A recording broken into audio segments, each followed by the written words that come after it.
Assalamualaikum warahmatullahi wabarakatuh.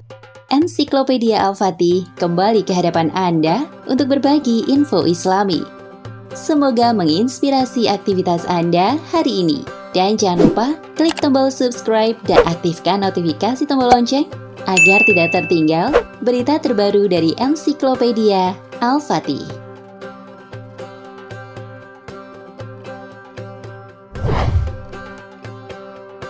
Air Zam-Zam terus memancar dari kaki Ismail.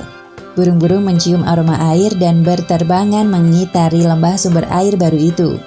Hal ini mengundang perhatian kabilah Jurhum dari Bani Qahtan yang tinggal di bagian bawah Mekah.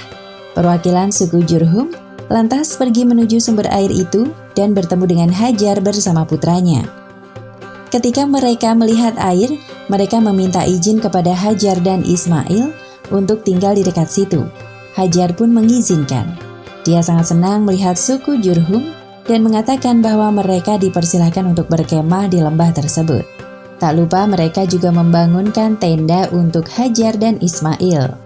Kabilah Jurhum lantas menetap di sana dan mengandalkan air Zam-Zam sebagai sumber kehidupan. Leluhur Jurhum, menurut mayoritas sejarawan, nasabnya bersambung hingga ke Nabi Nuh alaihi salam. Silsilahnya adalah Jurhum bin Qahtan bin Abir bin Shalih bin Arfahsyad bin Sam bin Nuh. Ayah Jurhum, Qahtan, mempunyai banyak anak laki-laki hingga 10 hingga 31 orang.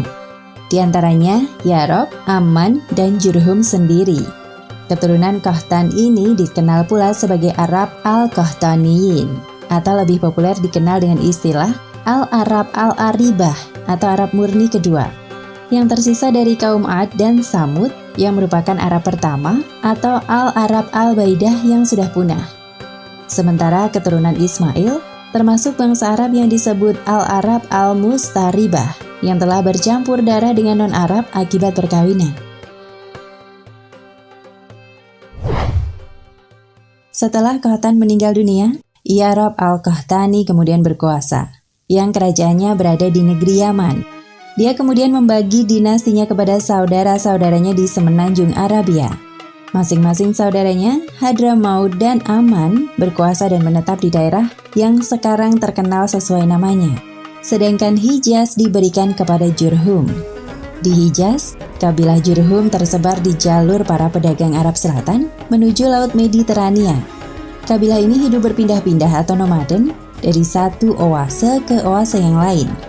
Mereka hidup bergerombol dan mengembara untuk mencari sumber air dan makanan bagi kambing maupun unta mereka. Unta merupakan kendaraan utama di Sahara kala itu. Dengan menunggang kuda, Sahara luas menjadi sempit dan daerah ekspansi jelajah hanya dibatasi cakrawala. Demikianlah kabilah Jurhum yang semula hidup nomaden itu menetap bersama Hajar dan Ismail. Setelah itu pembauran dan percampuran budaya tak terelakkan. Ismail tumbuh dewasa di tengah suku Jurhum. Malah nenek moyang Ismail yang semula berbahasa Ibrani, akhirnya belajar bahasa Arab melalui suku Jurhum. Dan ketika Ismail tumbuh dewasa, ia menikah dengan putri pemimpin suku Jurhum. Dikaruniai 12 anak yang menjadi moyang bangsa Arab. Sejak saat itu, lembah Mekah yang tandus dan sepi itu berubah semakin ramai. Banyak manusia lalu lalang melintasi oasis di tengah Sahara itu. Para penggembala kian sering singgah. Rombongan kafilah dagang datang silih berganti, sekedar bertukar onta, berjualan gandum, atau mendengar ajaran Ibrahim. Kabilah Jurhum telah bersatu dengan ajaran Ibrahim dan lembah Mekah selama berabad-abad. Begitulah Bani Israel hidup di lembah itu bersama suku Jurhum. Dan setelah beberapa generasi sesudahnya, Muhammad SAW dilahirkan di tempat yang sama.